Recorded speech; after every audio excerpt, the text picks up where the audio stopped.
Good evening, and thank you for coming.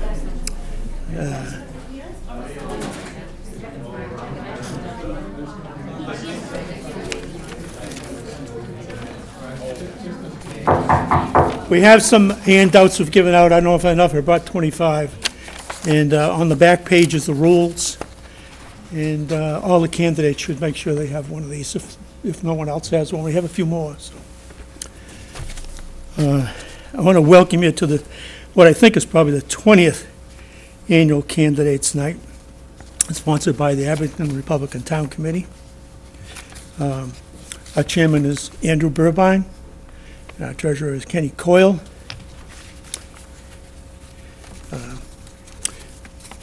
They'll be handling the questions. I'll be asking you to provide questions. We have 3x5 cards, and we do have some guidance on that. This is being videotaped for broadcast by the community TV. Justin Shanahan is helping out, and Bill Davis. Thank you very much, guys.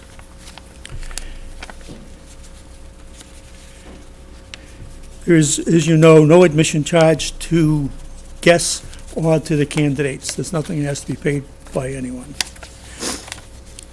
It's essential that we understand that we need to preserve our way in unique democracy. A vigorous debate is part of that process, and that's why these candidates' nights can be very helpful. We are in troubling times, and we have to take care of our precious liberties and care that we don't have government oppression, that we have civilian control over all agencies, and that taxation is limited, not too oppressive on taxpayers. The ballot box is the best place for the voters to handle these matters. It's private. They don't know how you vote. You get your say. So it's very important. Obviously, probably everybody here is very aware of that. He wouldn't be here, but for the people maybe watching and for those who are younger, not used to voting, it's a very important exercise as part of your citizenship.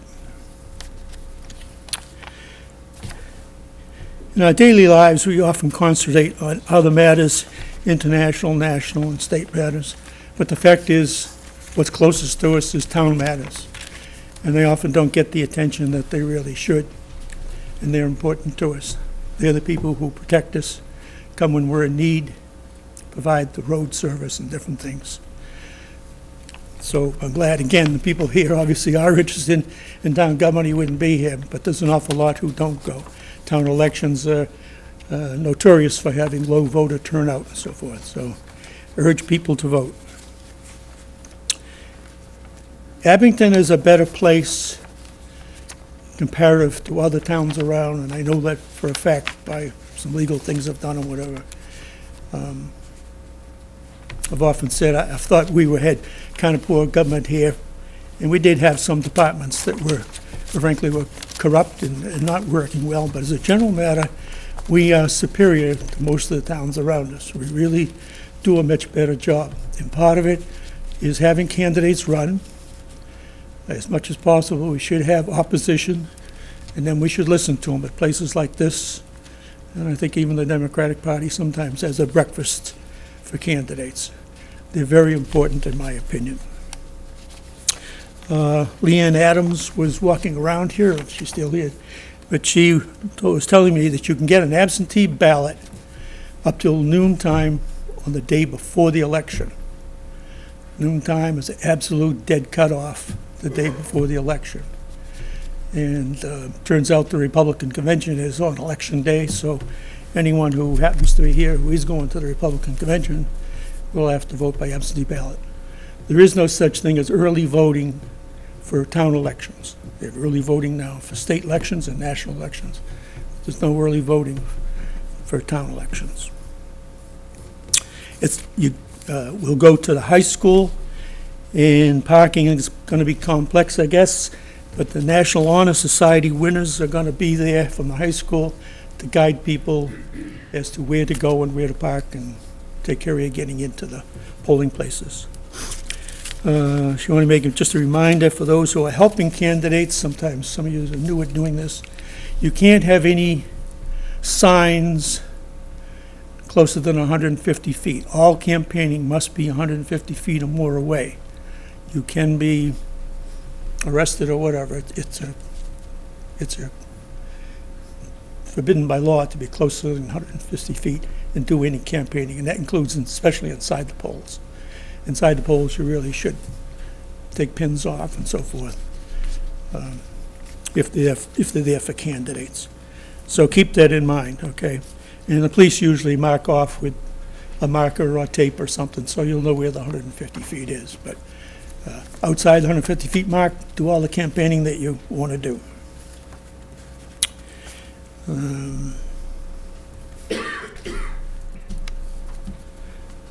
Guess that's it, pretty much. The rules are there for about the questions, and it's page 4. And they're fairly important, not just to the candidates, but to the people asking questions. We've been doing these for a lot of years, and I'm proud to say, with the same gentleman and some other people, we haven't had a complaint yet, and we haven't had a problem yet, and we don't want to start this year. So, the rules are in the back. You can submit questions on 3x5 cards. They will arrange them by, mark what candidate in the upper left-hand corner. They will arrange them in order of how they're going to be asked, and I will work with that. We don't allow any personal questions that are intended to embarrass someone. It shouldn't be anything about their personal life unless it's extraordinarily related to the job for which they are running. That would not normally come up. So we're not here to embarrass them. You can ask tough questions in terms of what policies they believe in and what they will do and what they won't do and so forth. But we're not here to embarrass people and deter them from running. Of all things, we want people to run for office. So I think that pretty much handles that, but the rules are on the back of the sheet if you want to refer to them. We urge you to write questions out and pass them up to the table, and we'll ask them. I'll read off some of the positions, and actually we'd like to know first what positions for which there is no one here. Water Commission. Okay. Sewer Commission. I believe there is for School Committee. Is that correct? Okay. Planning Board, there's someone? Okay, good, yeah. Anybody for the trustees for the Public Library? No, okay. Board of Health? Board of Health, okay, all right. And actually, there's 2 seats there. Is there somebody running, somebody here for both seats? Okay. Do you want to do those together? Or? No. Okay. No, there's only one. Linda's not here. It's just Alice. Okay, okay. And assessor? Okay, and of course there are somebody here for selectmen, I'm sure. Right, okay, thank you very much, all right. I think we'll start with the planning board. Mr. Bruce Hughes, would you be willing to come up?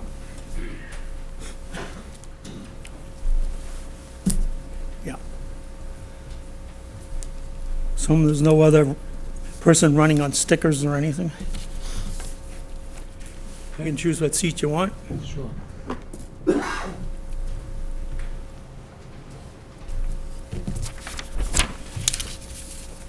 When you're ready, you can give your introduction, your own introduction. Sure. Hi, everyone. I'm Bruce Hughes. I'm running for re-election to the Abington Planning Board, and I'd like to thank the Abington Republican Town Committee for allowing us candidates to present tonight. I'm qualified to serve on the Planning Board by education and experience. I'm a graduate of Abington High. I earned a BA in Political Science from UMass Boston. While at UMB, I interned at Old Colony Planning Council in Brockton. I earned a master's degree in public administration from Bridgewater State University. One of my electives when I was an MPA student was in growth management. I'm also a graduate of the Economic Development Institute at the University of Oklahoma. And over the years, I've taken many planning courses offered through Citizens Planner Training Collaborative. Professionally, I've been employed as a planner in the private and public sectors for almost 33 years. And I'm a member of the Abington Planning Association. my life isn't entirely planning. I do have a life other than that. I've been married to a wonderful woman by the name of Kathy for almost 24 years. Got married on a Friday the 13th, believe it or not, and it's worked out. I'm active in the town. I've sing in the Abington Town Choir along with Kathy, and also I'm on the church council of my church. I've sung in senior choir since I was in high school. I'm clerk of my church. I'm on the church council. I'm also a committed donor to the American Red Cross. I've donated over 20 years, almost over 40 gallons. Started donating in Abington at the KFC, which is a great thing. I urge you to do that. I think they do it 6 or 7 times a year. I got recruited out of that to donate platelets, which is a whole different world. You sit on a machine for 2 hours and they take the blood out of you and recycle it. But I do a double donation each time, so that's really a life-giving thing, and I enjoy being able to do that. You sit in a chair for 2 hours, and you can stand there with needles hooked up to you. So anyway, I tried to give back, and I've lived in town almost. I'm not quite a townie. I moved to this town when I was a month old. I'll be 64 this year. So I guess I'm a townie anyway. But I was just talking with someone before this. I can remember Abington when Rips and Bay State and Volplex were going, and when I could slide on Lincoln Street. You couldn't do that now. You'd be taking your life in your hands. So I've seen the town develop. And when I was asked to go on the planning board a long time ago, I thought that I could lend my talents that I have as a planner and my education. And I'd say I enjoy being on the planning board because I do this 7.5 hours every day, 5 days a week, so a few hours, a couple of times a month. But it's good to be able. I think I've been a good member of the planning board. I think I've contributed to the town over the years, and I think my education and experience make me an asset to the town and to the planning board, and I'd like to continue. So thank you again for allowing me to present tonight, and look forward to talking further. Thank you. Thank you very much.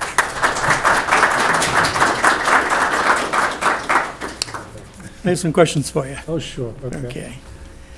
I brought the planning board town meeting warrant articles with me, but no, I think we're trying to educate, not put you to sleep. I'm going to wait for a minute. Is that the town clerk back there? Yes. Right. I'll introduce the town clerk. This is very helpful.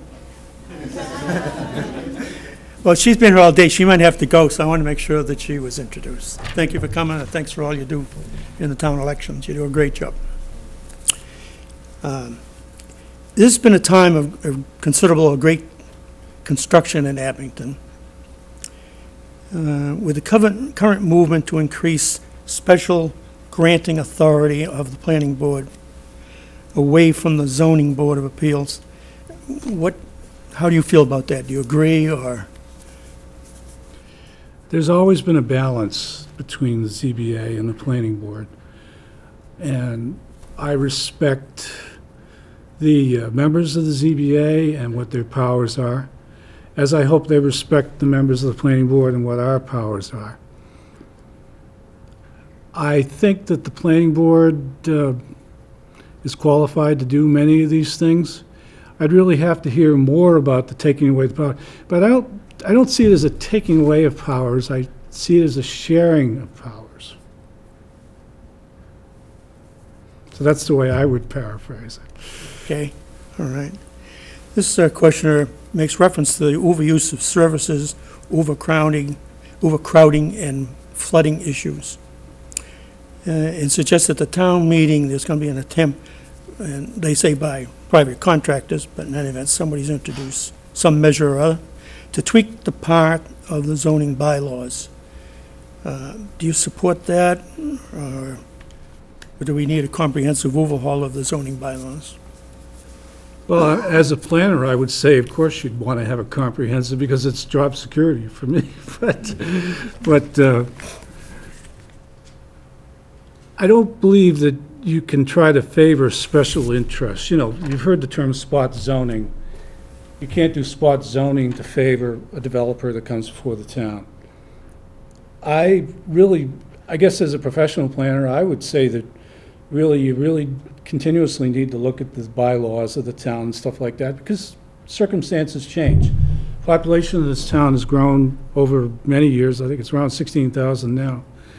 So I think there's always a need for a comprehensive review of the planning and zoning bylaws, but you also have to have a 2/3 vote on town meeting floor to pass any zoning bylaw, which gives plenty of opportunity for you, as members of the town meeting, to come and ask members of the planning board to explain.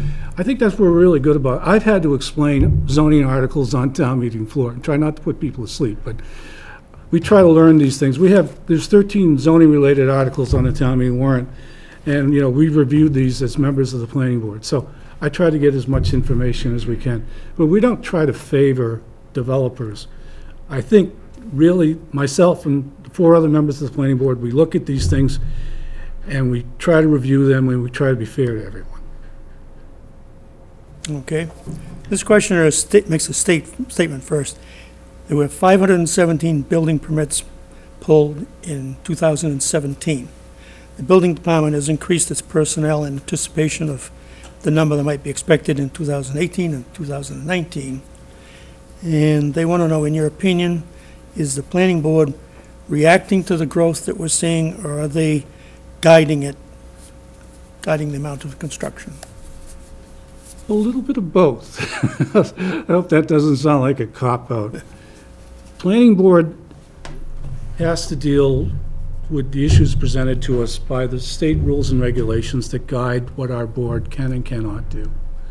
So, of course, we have developed, of course, the large majority of development that comes before the planning board are Form As. These are approval not required. We don't have that many subdivisions come before us. I think in terms of the number of units, the largest project that we have right now is the conversion of New England Art Building, which is going to be about 101 units. But those are mostly going to be studio apartments. But in terms of subdivisions taking up doing hundreds of units on acreage and stuff like that, that's not something, it's something you might see in Plymouth or areas where they have lots of land. So it's, again, the duties of the planning board are set by the state laws that govern the planning board, but we have to react to each situation, and every situation is different. Every situation that comes before the planning board is different. And I think we try to be fair to both the developers, but also keeping in mind that we serve the town and we try to act in the best interest of the town as all the members of the planning board. This one? Do this one? You got one more. Oh, no, okay. We have 2 more questions for you. This one here, this is the last one, okay. I haven't put you to sleep yet, I hope. This one you'd be allowed to kind of expand on what your own philosophy is. What do you think is the biggest issue facing the planning board at this time? And what type of businesses would you favor this town seeing come here? Well, one of the most immediate issues facing the planning board is, and I love the fact that Abington's proactive on this. Our master plan is coming up on 10 years old, and we're going to redo it. I don't know if you've heard, but we're going to engage the Collins School. We're going to ask to engage the Collins School at University Center to help us address the planning board, the issue of the master plan. In terms of businesses, look, I've lived in this town all my life, and I pay property taxes. And the majority of the tax base in this town, I'm not the assessor, but I know the majority of the tax base in this town is residential. I'd like to see, right now, our growth areas in this town are Route 123 and Route 18. I'd like to see, a mixture. We've got the mixture of commercial and more than that, perhaps, some sort of manufacturing. The technology business district down on corner of down on 18, down near 58, which is going to try to be changed at town meeting. We're in Abington as a bio-rated community. That means through the Mass Biotech Council, we could potentially lure biotechnology firms in this country. Now, there's a firm over in Rockland, and the base was trying to get some of that stuff. Manufacturing jobs always pay better than service jobs. So if we could lure some sort of manufacturing into this town that's environmentally, doesn't abuse the environment, drawing upon the brain power that we have at Bridgewater State University, which I'm an alum, and Massasoit. We have an awful lot of colleges around here, and an awful lot of their alums live in Abington, and I'd like to be able to tap into that brain power to maybe get somebody to found a firm in this town that would pay higher wages other than just service jobs. So I think you need more than service jobs. You need a mixture of manufacturing and service and home care and all kinds of jobs that are out there. To have a balanced tax base and a balanced job base. You want to be able to give opportunities to our young people as they graduate from high school or college to get into a job where there's a career ladder so that they can go and earn their way up and make a career of it. That's what I would like to see as far as a tax base in this town goes.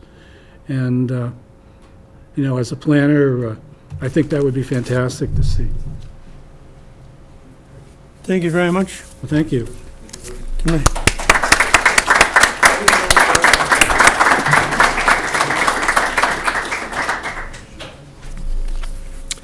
Next one we're going to do is the Board of Health.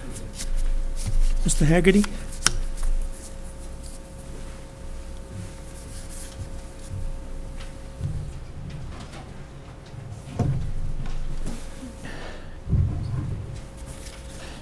When you're ready, you can give your introductory comments. Hello, everyone. My name is Alex Haggerty. I'm running for the one-year seat unexpired on the Board of Health. Before I do start, I do want to say thank you to the Abington Republican Town Committee for holding this forum. Thank you very much. A little bit about myself. I grew up in Abington, born and raised. I attended Abington High School, graduated in 2013, so I went to the old one. I am currently attending Massasoit Community College. I am studying in history and also political science. My work experience is basically mainly between promotion and also food industry. I worked half of it at Burger King in the southeastern branches of Burger King with Northeast Foods, most of it as manager, shift manager, and assistant manager.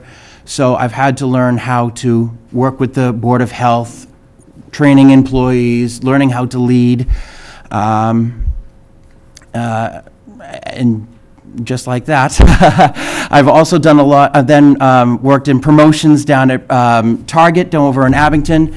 I work on the presentation plano electronics team, which designs the store, so we're very good on promotions, promoting our products, when our new releases are coming, our clothing, our DVDs, movies, you name it, everything. I'm very active in politics, being a political science student. I have done a bunch of volunteer work for local, state, and federal candidates, making sure we elect the best candidates around to represent us. Now, the reason as to why I'm running for the Board of Health, one, I want to give back to the community. I want to help the community in a way, but also I feel that the Board of Health, we should be reaching out to the community, have a conversation with our residents and our businesses, create a conversation of what they expect from us. What can we do best to serve the town? And that is why I am running for Board of Health in Abington. Thank you.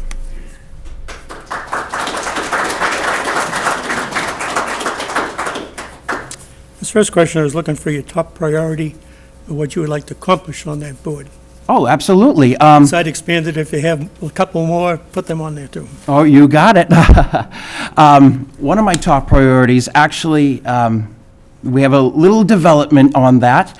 I attended the Democratic breakfast on Sunday, and I mentioned how I was in favor of, or wanting to push, one of my top priorities was getting a new health agent for this town, because Abington has not had one since September of 2017. And I am excited to announce that as of today, Abington has hired a new health agent, so that's very exciting. I'm excited to work with the health agent and promoting our town, making sure our businesses are up to code, making sure we are doing the best we can to make sure our town is safe, healthy, and happy.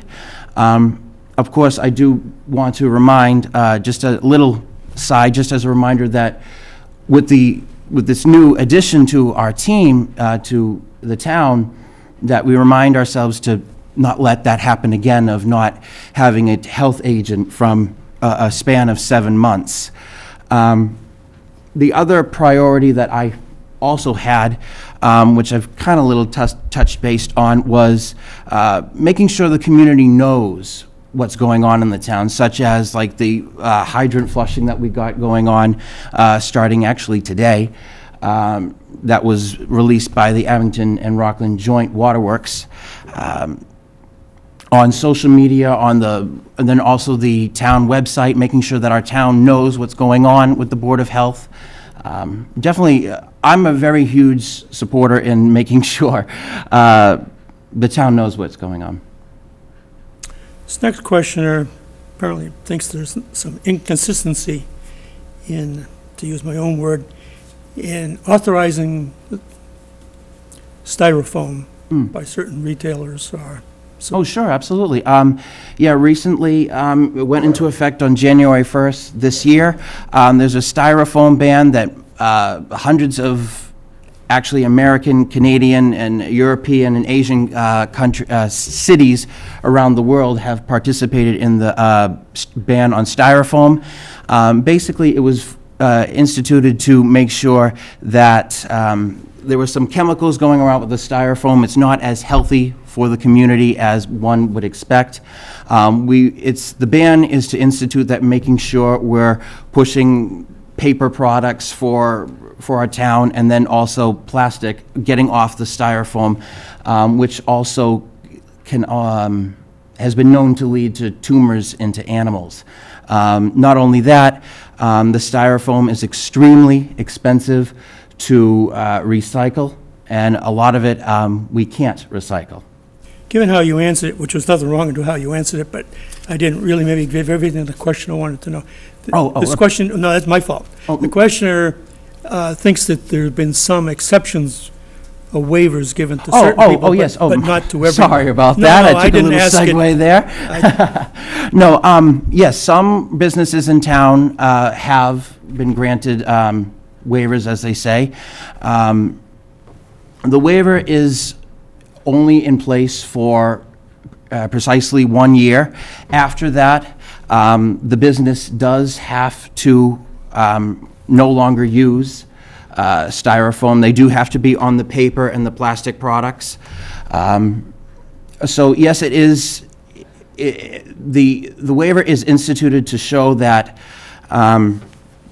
if a business is struggling with, such as like Dunkin' Donuts or Honeydew in town, Mary Lou's using a styrofoam cup, they do see that it's cheaper to make a styrofoam cup over a plastic or a paper cup. But the waiver is to give the business time to create a paper or plastic product to take the styrofoam's place. Given that they have recycled bins and collect, I would think our percentage has gone up. I don't happen to know what it is anymore. But would you comment on what more could be done to increase recycling in the town? Oh, sure, absolutely. Well, from what I've heard from the board members and speaking to them personally, recycling has gone up in town. Of course, there's always room to improve. And that, of course, is making sure, letting people know what products, what sort of recyclables we can recycle, which also comes down to letting the town know, letting them know what is recyclable and what isn't. It's as simple as that, as I believe. I guess I'd be allowed to make one comment of my own, because I'd like to get it in on this subject. I'm a big believer in recycling, but you have to make it easy for people. Yes. And the more difficult you make it, the less they tend to want to do it, because the rules just get too difficult in a daily life to put up. And I'll give you an example. Putting recyclable material, I'm talking about household kitchen material, Yes. into plastic bags seems to be a sensible way to do, Yes. from my standpoint. That's just my personal opinion, not your own. And I guess they frown on it these days. And I think that's a mistake. I think it's whoever handles that type of trash, recycling trash, once it leaves Abington, that should be their problem. I think to make it easy for residents, in my opinion, Yeah. they should allow the bags to use, they're plastic anyway, and From my understanding, the reason that they put in the plastic bags as banned as recyclables was when the product was being recycled, it would malfunction the machine, the machines that they were using. that's why I said yes. it's their problem, not mine. Yes, not the- yes, not the yes. taxpayers. I understand. Anyway. Right, well, you understood what the problem was and what the issue Oh, was. absolutely, yeah. Okay. I think it's time for your closing comments, All so right. feel free to say what you want to see to wind up. All right, thank you, Bill. Thank you very much. Again, I'm a very hard worker.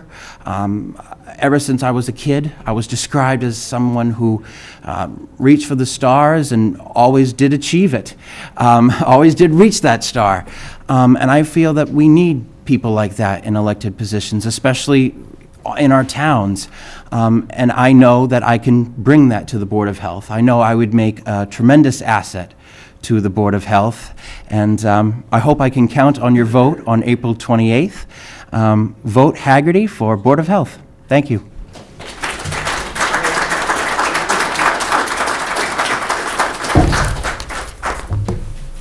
Thank you very much. Well, this is one of the bigger ones with the school committee candidates. Please come up.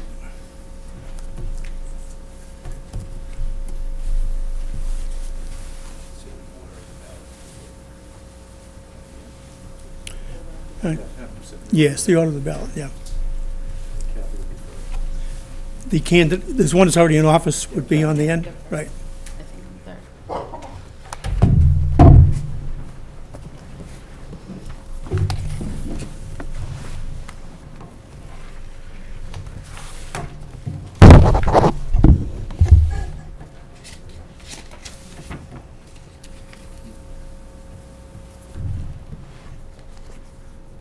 Okay. Okay, Okay, you can do your introductory comments. okay. I'm Kathy Bailey. I'm currently the chairman of the school committee. I'm running for my third term. And as I thought about coming here tonight, I thought, well, what is it that I want to know about someone who's running for office? I want to know what their education is. I'd like to know what their work background is. But I'd also like to know about their level of commitment, and also what their stance are on the major issues that might be facing that committee or that board or that department that they're running for. Well, as far as my educational background is concerned, I'm well suited for the school committee. I have a Bachelor of Arts degree in English with minors in social studies and education. I have a Master's of Education as a consulting teacher of reading, and I have a Certificate of Advanced Graduate Studies in Educational Leadership. As far as work experience is concerned, I probably see some former students in this room. I started teaching at Abington, senior English at Abington High School. I've taught U.S. history, English, and reading at the Frollo. I taught reading at Middleborough Middle School. At Silver Lake Regional Middle School, I taught reading, remedial reading and whole class. I taught ancient history, media literacy, and I coordinated the Title I program. I also taught a course for Bridgewater State College, which is now Bridgewater State University, in reading, writing, and study skills for people taking the post-baccalaureate program to gain teacher certification. As far as commitment's concerned, I put a lot of time and energy into many of the volunteer activities I've had in town. When my children were young, I was a scout leader, I was a soccer mom. Believe it or not, I was a soccer coach. I taught CCD. Over the years, I've been volunteering in many, many different things around town, and I don't want to give you the whole laundry list. Most people understand that I spend a lot of time working with my husband on the St. Patrick's Day Parade. Both of us worked with the music parents for many, many years. As Bruce already mentioned, I sing in the town choir. I also sing in the church choir, and many other things. In terms of being an educational volunteer, when my children were young, we didn't have a PTO in town, and an organization called the Concerned Abington Residents for Education was started, which became the precursor to what is PTO now. I eventually became the chairman of that organization. I started and ran what we call the volunteers in public schools in Abington, VIPs, and we had volunteers in all of the schools.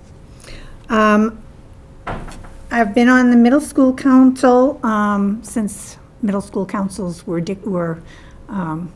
mandated by the Department of Education. Even when I worked in other communities, I always felt these were my kids, so I stayed on the school council. In my volunteering within the schools that I worked in, I was chairman and grant writer for the Cranberry Alliance of Middle Schools. I was the director of the Commonwealth of Massachusetts Middle Level Educators. And my activities on the school committee, I've been on the building committee subcommittee working group, the North River I was on the board of the North River Collaborative. I'm on the collective bargaining team. I'm also on the school emergency operations planning committee and the policy subcommittee for the schools. I've also been able to participate at the Massachusetts Association of Schools Committees and Massachusetts Association of School Superintendents annual conference. And at that time, I've also been the Abington representative at the delegate assembly, which basically creates the agenda that the MASC will push with the legislature. I've also participated every year in the Day on the Hill, which is the opportunity for school committee members to meet with the legislature and discuss important legislative and financial issues concerning education. Okay. I think we're doing it. All done. All right. The other section was what I considered to be major issues, but I'm sure there'll be questions that'll deal with that. Okay, thank you very much. You'll have a chance to expand upon when you get to the questions, some of these things you were trying to say. I imagine I will. Thank you. Okay, next. Hi, good evening. I'd like to thank the Republican Town Committee also for hosting tonight. My name is Jackie Abrams. I've been an educator for the past 14 years. I've worked in 2 very different school districts, both in terms of size and socioeconomic status. My experience started out in Brockton. I was there for 12 years as a grade 3 classroom teacher, and then later moved into a Title I reading position as a reading interventionist. From there, they developed a program for literacy coaches where I began working in classrooms with teachers on making instructional changes in the classroom collaboratively. My experience as a literacy coach and a reading specialist is now in Hanover. In 2016, I left Brockton to just have a change, and I feel that it's this most recent role that has led me to be a more reflective and honest communicator. I feel like that's my approach to both communication and problem solving. I feel that my experience combined with my particular perspective makes me an ideal candidate for a position on the Abington School Committee. My husband and Adam and I moved to Abington 8 years ago and soon realized that we wanted it to be our home. I think it was supposed to be a short-term stop, but we're here for good. We have 2 children. Isabella is in 4th grade and Noah is in 1st grade. We love this town, and I would be honored to serve in a position that allows me to use my area of expertise to benefit our school system. After spending, like I said, 12 years in Brockton and moving to Hanover in 2016, some of my day involves going into classrooms of both new teachers and veteran teachers to support them in looking at things like the structure and flow of daily lessons, the amount of time that students are sitting in one spot or given movement breaks, or considering the needs of students who need additional sensory input or differentiated lessons. It's this perspective that often carries over into how I look at the school system that my own children are part of here in Abington. I care about making sure that we really do what we say is best for children. And sometimes with the policies that are directed at us from the federal government and then the state government, I know as a teacher there's a lot of pressure put on us, and we sort of become that layer of protection between the directives, initiatives, and the students who are young and in front of us. One of the things, for example, is in Beaverbrook, a K-2 school. I would like to see us look at double recess periods. These 2 short movement breaks during the school day are developmentally appropriate for our youngest learners and help make time on learning more effective. I'd like to see the town be able to fund and sustain free full-day K. Full-day kindergarten offers all students the same opportunities in building their foundations. Finally, I'm running for school committee in Abington because I feel I can add a responsible and reasonable approach to managing all that goes into our school system. My key goals, which I'll talk about a little later, are to reinforce accountability, transparency, and communication, all of which are vital to our ultimate goal, which is making the Abington public school system the best that it can be. Thanks. Thank you very much.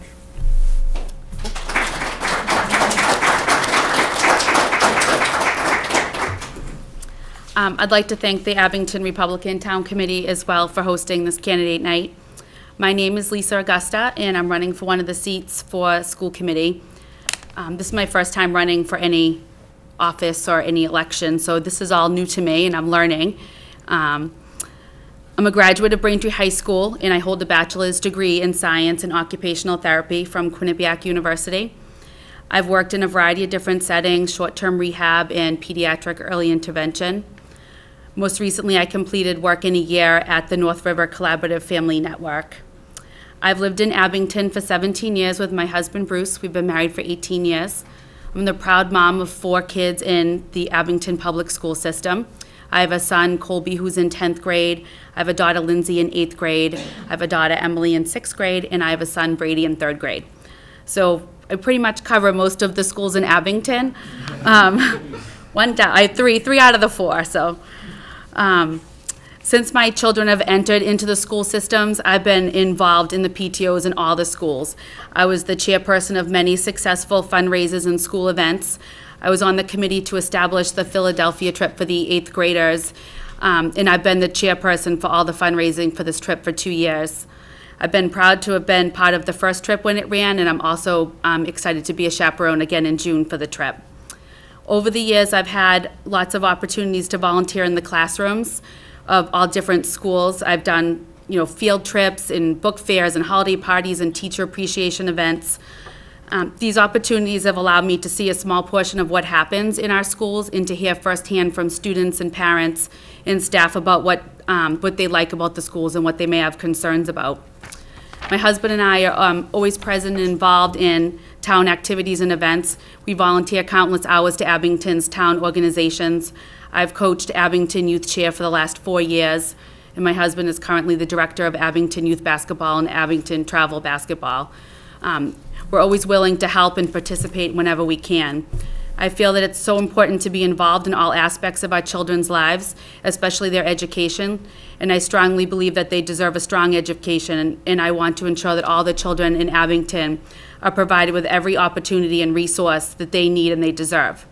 As an occupational therapist, I know that a child's occupation is being a student and going to school every day, so I feel it's our role as to make sure that our schools have the best curriculum and the resources available so our children can do their job and go to school to the best of their ability. Not only are we continuously preparing our children academically for the next grade level or the next school that they're going to attend, but I feel we're preparing them socially and emotionally as individuals, and I feel like the better educated and prepared they are, the more successful they'll become. Like I said, this is a whole new role for me. I know I have a lot to learn, but I'm willing to do what it takes to represent the students, the families, and the community in Abington. I'm committed to being part of the school committee and being part of our children's education.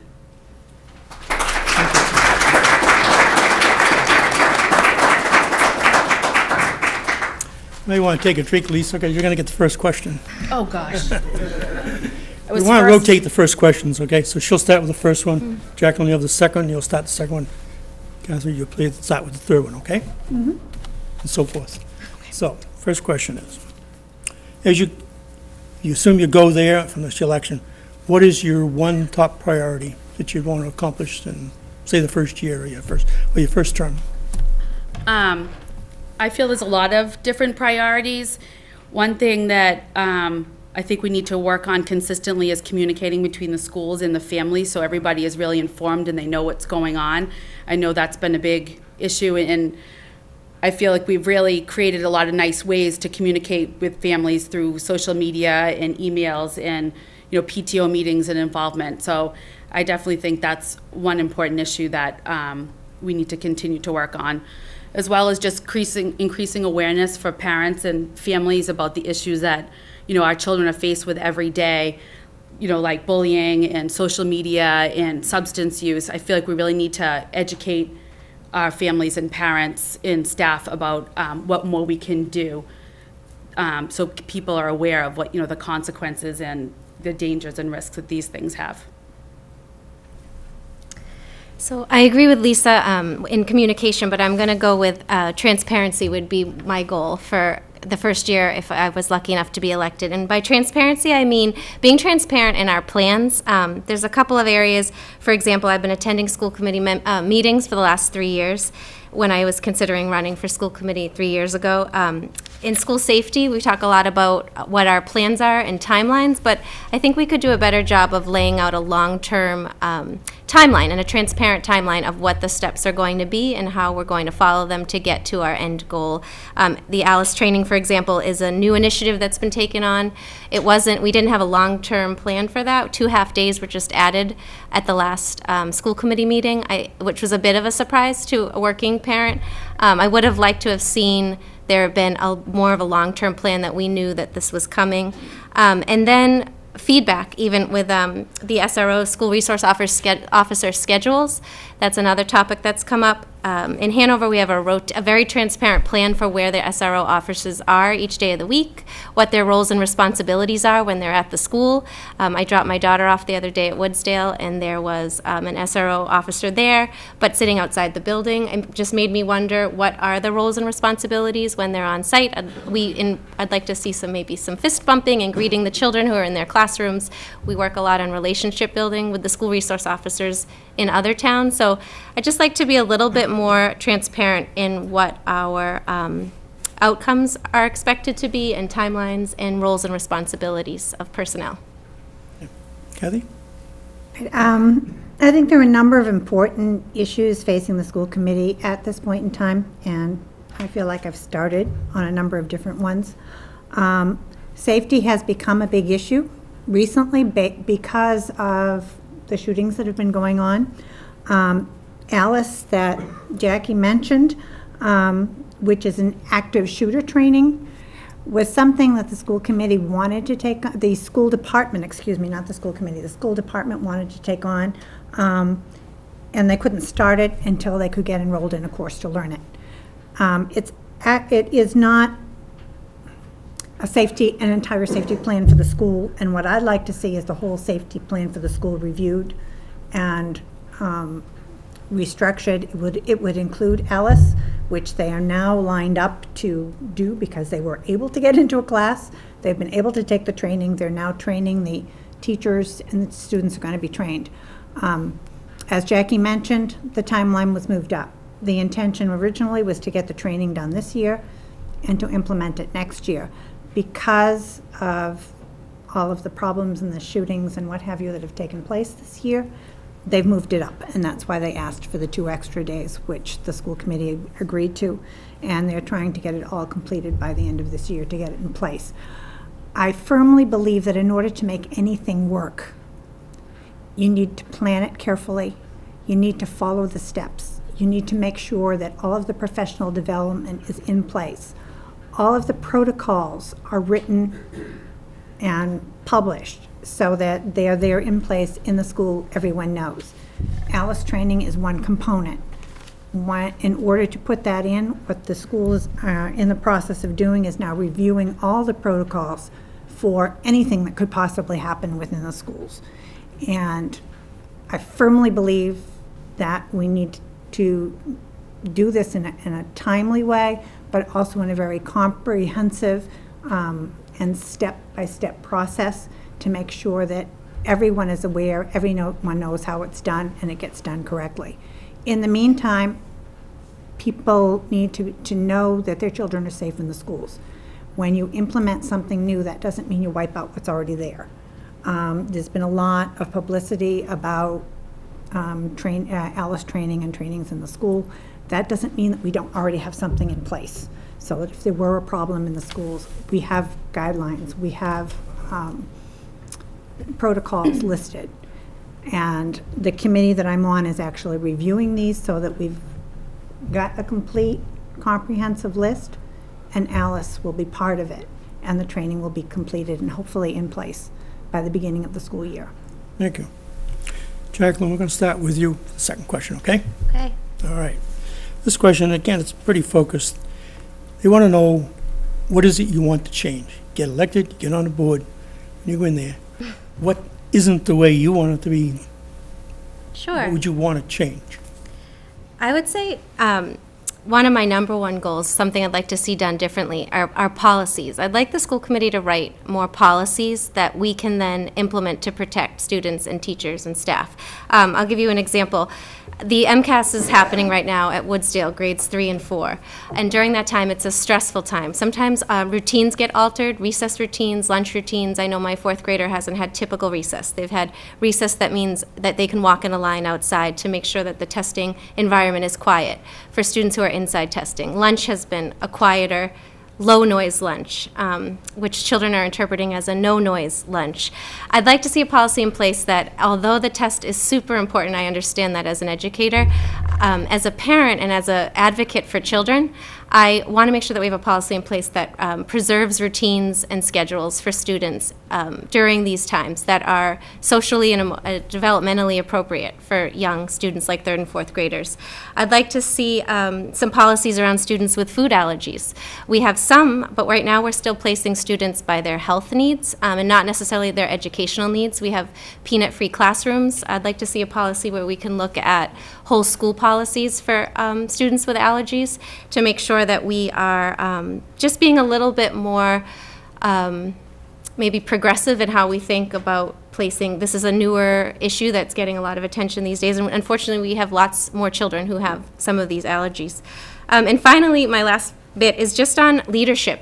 Impactful leadership. One of the things I've learned from being in Abington now with a almost 10-year-old is that we don't have as many resources as a city like Brockton. Financially, we don't have as many resources. So it's going to be really important that our personnel, the people that we put in charge of our schools, can wear multiple hats, that they can be inspiring, that they can sort of do things above and beyond what we ask of typical leaders. We have just a small amount of schools in this town, and I really want to make sure that the people who are leading them are the very best candidates that are out there for us to take in and be part of our family.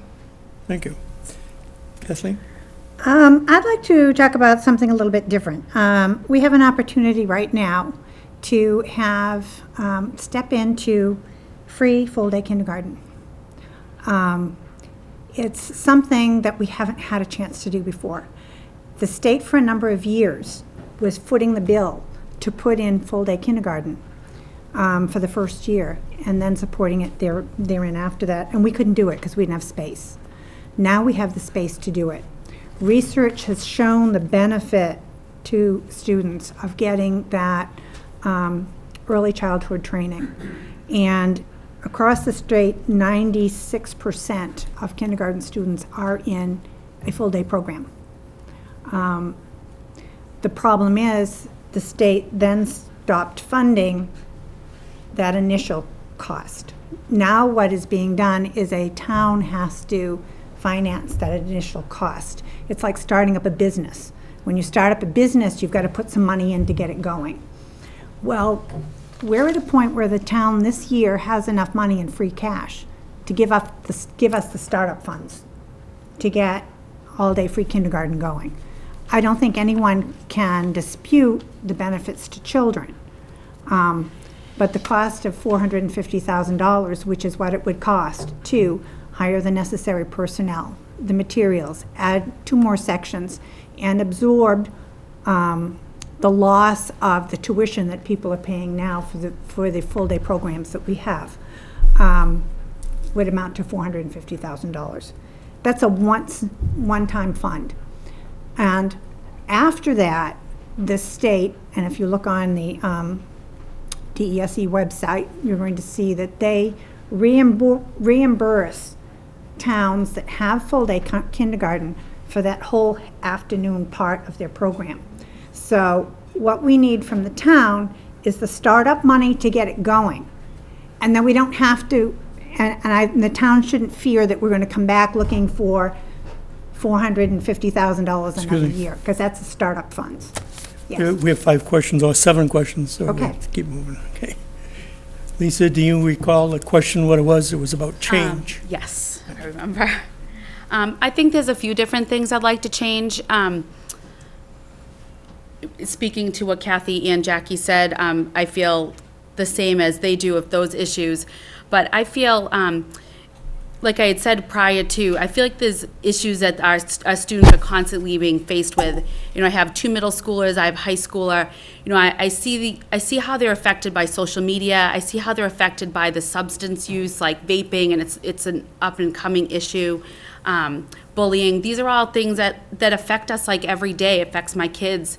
It affects their friends. It affects, you know, everybody at the schools. I really want to see a lot more education for the schools, educating the parents, educating the students, the staff. You know, like I said before, like what are the consequences? What are the risks? There's studies coming out constantly of the dangers of you know, vaping and how it's affecting kids, and it's affecting their ability to participate in sports because they're being suspended from schools. It's such an important issue, and I feel like we just need so much more education about it, and I really think parents need to be more involved and know what's going on, and, you know, attend PTO meetings, attend school events, really talk to their kids and let them know, like, that they care, they know what's going on, and educate everybody so we know. So whether it's in servicing more to the staff and having more programs come to the school. I was just at the middle school PTO meeting, and we were talking about how at one of the meetings we had the Coalition for Drug come in, and they were talking different speakers we could have come in and talk to our students. I think that's so important. We need to get those programs rolling. I just think that's such an important issue right now. That's one of my things I think we need to change. Thank you very much. Kathleen, this question starts with you, okay? It wants to define right on the issue of school safety. And what is it, do you think needs to be anticipated to be done, and what needs to be done in terms of school safety? You're obviously referring to some of the incidents that have happened. Okay. I know we've spoken on this a little bit before. School safety is a huge issue. It's come to the forefront because of all of the shootings that have taken place. The shootings that have taken place in various places, not just schools, but we always worry about our schools. As I mentioned before, and Jackie mentioned also, the ALICE training is being worked on. But in addition to that, we need to include in there some of the other components that make a school safe. A child can't learn if they're in a classroom and they feel uncomfortable. They don't feel safe. And that's another aspect of safety. It's not going to be in our safety plan, but it's an aspect of social emotional learning. We need to provide those things within our classrooms that will make our students feel safe. I know at Woodsdale they're doing morning meeting, which is a welcoming to students and a community building activity. It's part of a larger project that's called Responsive Classroom, which could be adopted within the schools. And these things help to decrease the amount of bullying, the amount of pressure on students, which makes them feel safe in their schools, makes them feel like somebody cares about me within my school. And although you're not going to find it on a safety plan, it's a really important component in making a child feel safe in school. And when a child feels safe in school, they can then pay attention to what's going on in the classroom, and they can learn at a better level. Okay, thank you. Lisa? I'm sorry, can you repeat the question again? Sure. Well, it didn't mention it, but they're obviously referring to the instances that happen around the country in the schools. And they want to know what safety measures. They also make reference, what I didn't say, to the school system. School buildings are very nice, but it's wide open, so obviously the question, I believe, is some exposure, which we have at all schools anyway. But so they want to know how you think it could be addressed. I recently attended the school safety meeting with Chief Majensky and Superintendent Schaefer, and I thought it was great to see how many parents came and community people came out to address the safety issues. And I know, you know, the big thing that's up and coming is the ALICE training, as we've all talked about. And I think that's a nice step, the next step really, to helping kids to feel safe. You know, it's unfortunate that our kids need to deal with these issues in our times, and there's nothing we can do about that. But I think the more education that we can do for our children and talk about it at home so they feel safe and they feel comfortable going to school, it's kind of like going to any other place that they go to. I mean, anything can happen no matter where you are. It's just unfortunate. It's the day we live in, and we want kids to be able to go to school and feel safe. So I just think educating and training them and letting them know that we are doing things and taking measures to help them to feel safe, you know, where they go to school every day. All set? Thank you. This question will start with Kathleen. Jackie didn't answer. Jack isn't. Oh, I'm sorry. Oh, that's My all right. apologies. My apologies. I'll be quick. Oh, that's okay. My answer to that is that to increase safety in our schools, I think we need to build trust. For me, when I feel the safest, I feel that I trust the people who are responsible for my safety. So one way to build trust is to improve our transparency and our communication. I've talked a lot over the last few years with Superintendent Schaefer about proactive communication versus reactive communication. I'd like to see us be very transparent to parents. Sometimes unless you come to school committee or you read the minutes, you don't get the information. And I think that putting things out there, there was something that came out recently in the news that I was surprised to learn from a newspaper article and not from my school department. So I would like to see us just maybe communication. I went to the same safety meeting. We heard a lot about joint relationships and communication between the chief of police and the superintendent of schools. I haven't yet, as a parent, seen that filter down to my inbox or to my phone line where that I hear from the two of them together. And I'd like to see some more of that. And I think that will help build trust and ultimately make people feel safer. Okay, thank you very much. Sorry about that. That's okay. You ready, Kathleen, for the next question? Now, did I start that one? I don't remember. I think you may have, but. I think I started that one, so I think you're back to Lisa. You started that one? I started that one. Okay, so- okay. Lisa, you ready? I'm ready. This is the last question. Oh, good. It deals with funding and it deals with kindergarten. The writer believes there may be free cash enough to get it started, but the rest is going to have to be raised, bonding, raising taxes or whatever.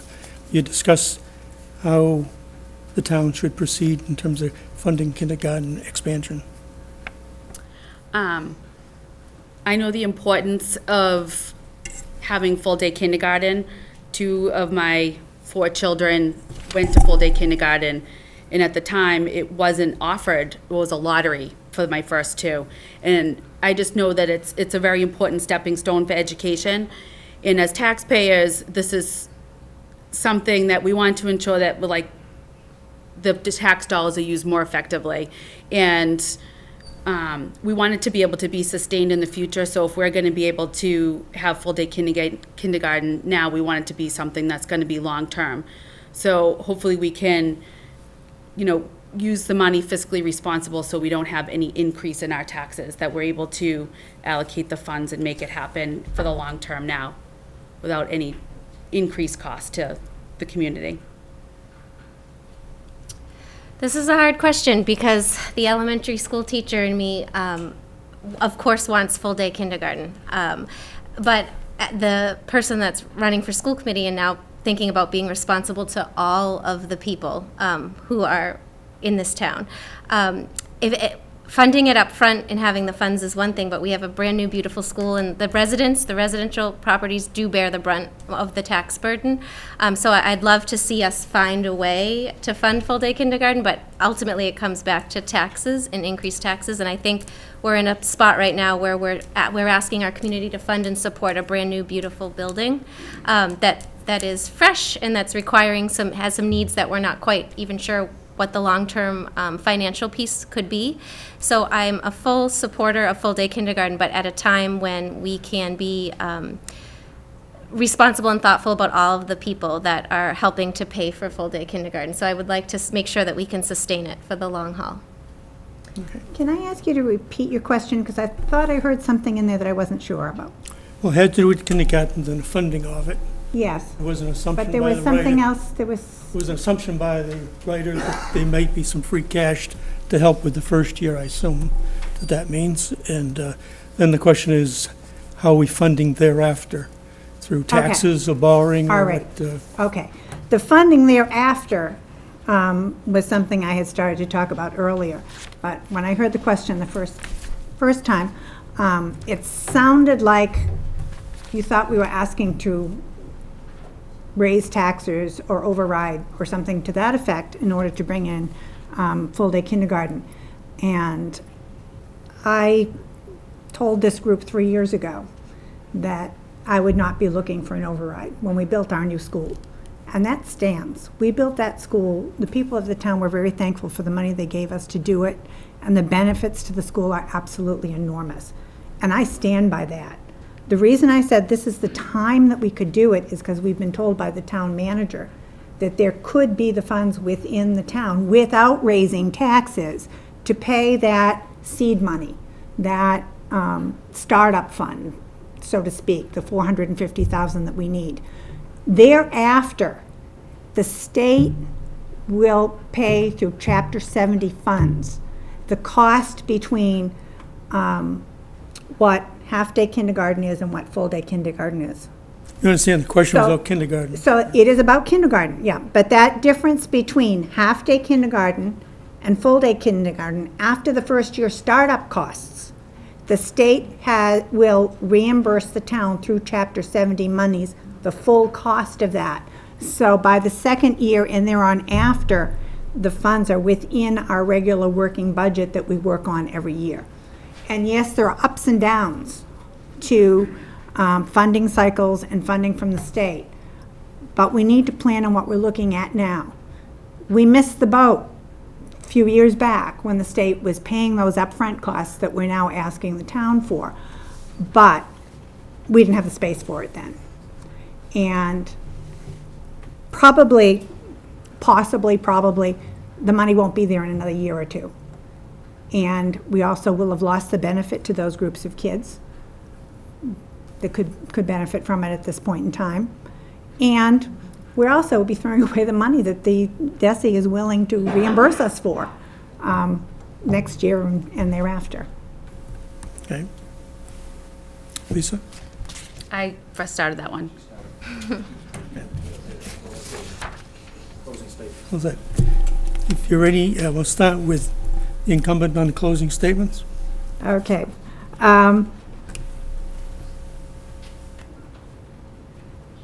What I'd like to let people know is, most of you is probably already knowledgeable, I'm a retired person. Being retired, I have the time. As a retired educator, I have the experience. And as a parent and grandparent, because I do once a week put my grandson on that little school bus going to kindergarten, and on early release days I have to be there to get him off, and sometimes I have to go to the school. I have the empathy and the understanding. I know what the schedules are. I know what it's like, and I have to juggle it with my little 6-year-old grandson. And as an Abington resident, I've been an Abington resident for almost 48 years, and I married a townie. I have the background knowledge to evaluate the issues that come before the school committee. And I make my decisions based on what I feel and what I feel most educated people would feel is what's best for kids. Not what's best for my kid, not what's best for my grandchild, but what's best for the majority of our children in Abington. What can we do? What's best for kids? So I'm asking you to give me another term in the school committee so that I can continue and finish some of the things I've already started, such as the collective bargaining process, and the building committee, which we're still meeting, and we still have a lot of work being done outside and inside the schools, and improvements in our curriculum and our curriculum design, now that we have the spaces that we can use to provide more things for our students. Thank you.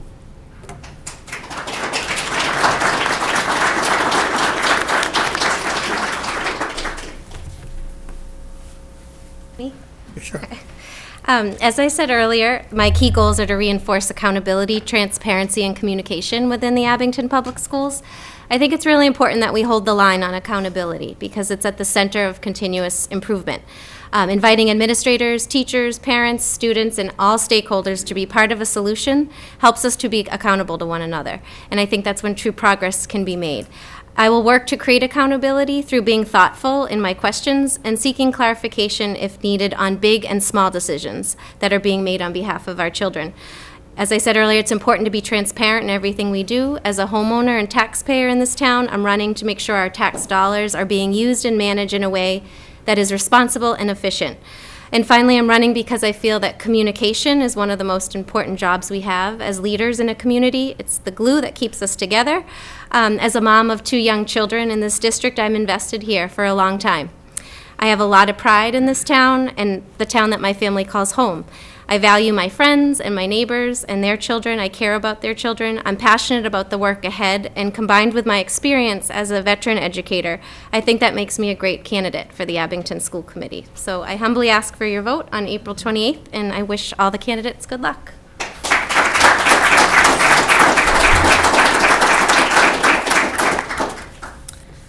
I'll keep mine really quick. As a parent of 4 children in Abington, I just want to be more involved and I want to help make a difference. I know I have a lot more to learn, but I'm willing to give 100% so that I can ensure that the community and schools of Abington stay strong. I believe there's always room for improvement, and I'm hoping for the opportunity to be a member of the school committee to be part of the ongoing improvements. I'm open-minded and I'm dedicated, and my priority is to advocate for the children, the parents, and the teachers in Abington. I appreciate all the support that I've got so far, and I ask for your vote on April 28th.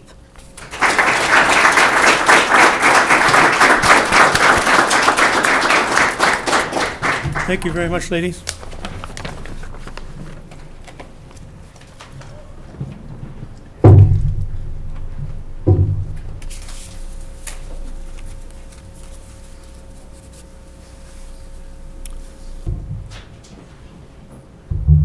Thank you.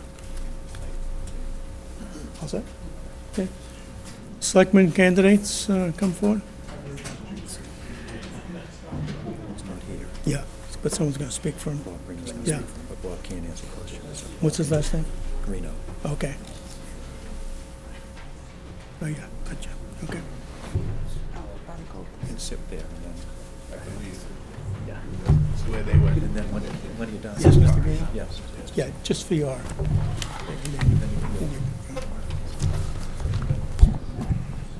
I will. I think I look good at this table.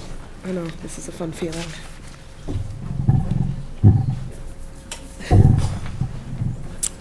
Thank you for coming.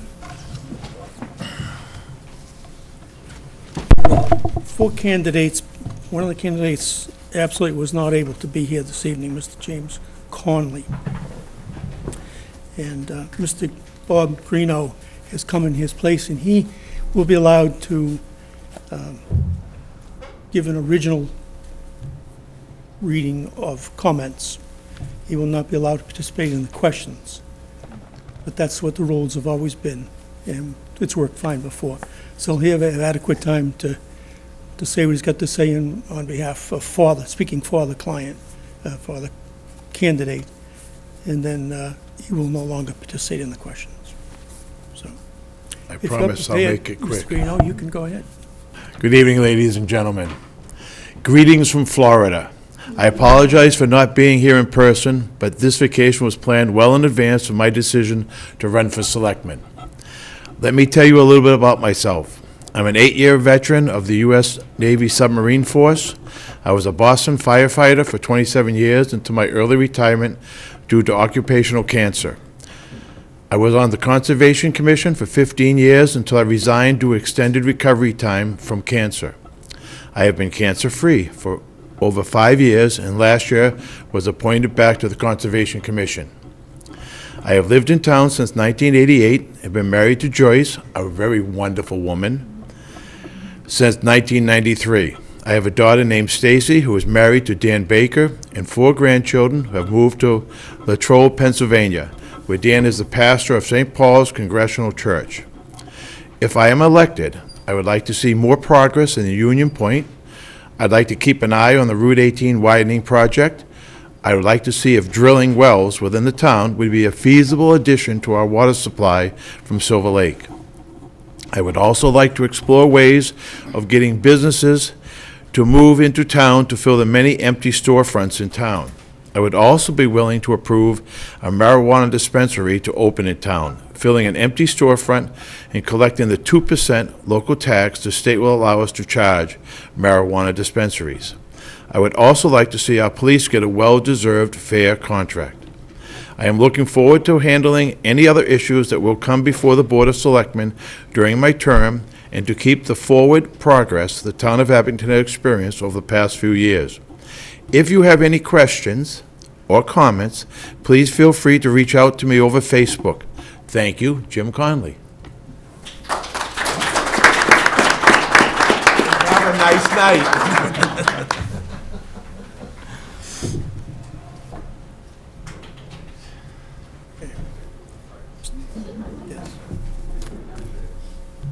Thank you to the Abington Republican Town Committee for hosting this forum. Not just this year, but in years past, it's been very useful on how I've casted my vote.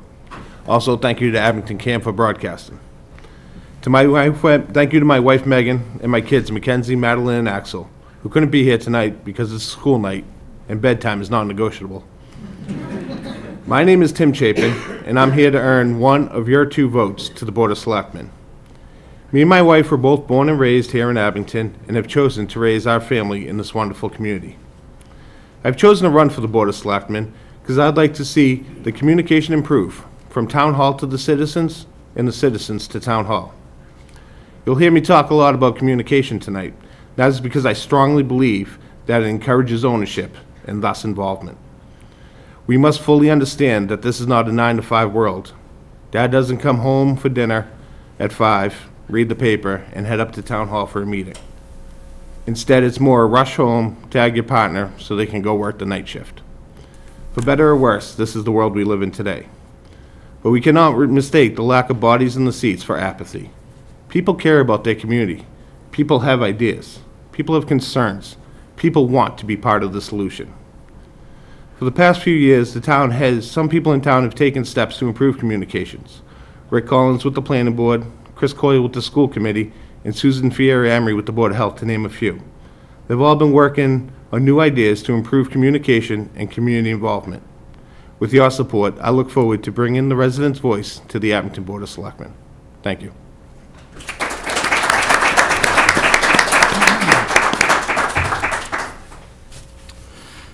Welcome, everyone. My name is Kevin DiMarzio, and I'm a candidate running for the Abington Board of Selectmen. Thank you all for taking the time tonight to come tonight and to hear our visions for the town. I also want to thank the Republican Town Committee for organizing this event. To start, I am 35 years old. I have 2 boys, a 10 and a 6-year-old. I grew up in Braintree. I started my family in Weymouth and then bought a home in Abington 4 years ago. I am currently a lieutenant at the Plymouth County House of Corrections after starting there 9 years ago as a corrections officer. I'm a parent of a child in Abington Public Schools and a homeowner in Abington. I have the same needs and concerns as you, and I'm not afraid to ask the questions. My professional background has me well positioned for the important and timely issues of safety and security. I have been on the sidelines of town politics and continue to hear the same things. Taxes are high, there is no police contract, Union Point. You've all heard it too. For that reason, the platform that I am running on is simple: accountability, beautification, and community first. It is set up to maximize our gains while still being efficient. Each of these areas has its own track, but they are all connected, especially through communication. Let me give you a brief understanding of each issue. Accountability. I will bring accountability by working with each of our town departments to maximize the services that we pay for and are lacking. Over the last couple weeks, I sat down with each department head to discuss current and future issues. To give an example of accountability, I will tell you that just yesterday, when I read the article about a firearm on school grounds, I immediately reached out to the superintendent to get some more clarity and strongly suggested he update the community. Beautification. Anyone can see some things that could be done here. There are streets that need to be repaved, dead trees to remove, sidewalks that should be cleaned. We could use more signage and markings on the ground. We need to work on these things to visually beautify our town. If we remove a tree, we plant a tree. If we are repaving a street, let's update the utilities first. Let's expand our Adopt an Island program, clean up our playgrounds, and come up with other ideas to improve our town. We have a beautiful town here, let's continue beautifying it. Community first. Part of what makes this town great is that it's a small town. We have great neighborhoods, a new school, police station, library, and town hall. Let's add green space, playgrounds, and sidewalks to encourage people to be outside. I also want to open up some social media platforms so that information is out and accessible. If people know what is going on in town, if people can walk to a local playground, access local events without having to search the internet for hours, these type of things will increase the community feel. I think there are a lot of easy wins here, and I look forward to digging in. I feel that Abington has a tremendous base right now and has a wealth of potential. So let's start working on these things, and let's make sure we are taking care of our town, as this will only help lead us into the future. Thank you.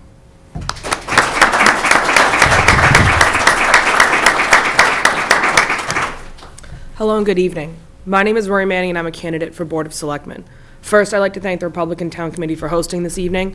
I'd also like to thank Bill for moderating. Thank you. And I'd like to thank Abington Cams for taping this. You guys are doing a great job. I was on your YouTube page today researching. Thank you. I moved to Abington in 1994. Well, my parents bought a house, and at 4 I had no real say in the matter, but I'm happy they chose Abington. We've lived in the same house for the 25 years that we've been here. I was educated at St. Bridget School, and I attended Cardinal Spellman High School. I went on to study finance and marketing at Seton Hall University with a minor in classical studies. Throughout my time living here, I've been heavily involved in volunteer activities. From a young age, I was a referee, player, coach, and a snack shack worker for the Abington Youth Soccer. I've been a digger at the annual Lily Sale at the Baileys, which has raised funds for various Abington charities. I've been a volunteer with Troop 11 and Pack 41 with my father. I've been a marshal for the Abington St. Patrick's Day Parade for years. I even earned my own baseball cap, and if you know Mr. Jack, he doesn't give those out to just anybody. I was a volunteer for the Abington Citizen Scholarship Fund, which raised monies to offer scholarships to Abington residents who are graduating from high school to use for college expenses. All of these opportunities have taught me the importance of working hard and giving back to the community at a young age. It allowed me to make a difference, and that's a wonderful thing to experience. This has shown me the impact that I can have on my town and others' experiences in it. I've worked at Pearson's Account Services Division as an account coordinator for the past 4 years, and previously I was a digital archivist at a small publishing firm in Scituate. I currently hold 2 jobs and work 7 days a week between them. I understand the importance of hard work and the time and effort it takes to make a difference. 3 years ago, I was elected to the Park and Rec Commission, and I've served as its chair for the past 2 years. While on that board, I've also served as the Park and Rec liaison to the Community Preservation Committee, and I have worked with the appointed members from various boards to allocate CPA funds in accordance with their guidelines to fund various projects around town. The most notable one you might have seen is the Griffin's Dairy project that's currently happening right now. I look forward to answering your questions tonight and helping you make the best decision for your next selectman. I hope I am one of the votes you make. Thank you.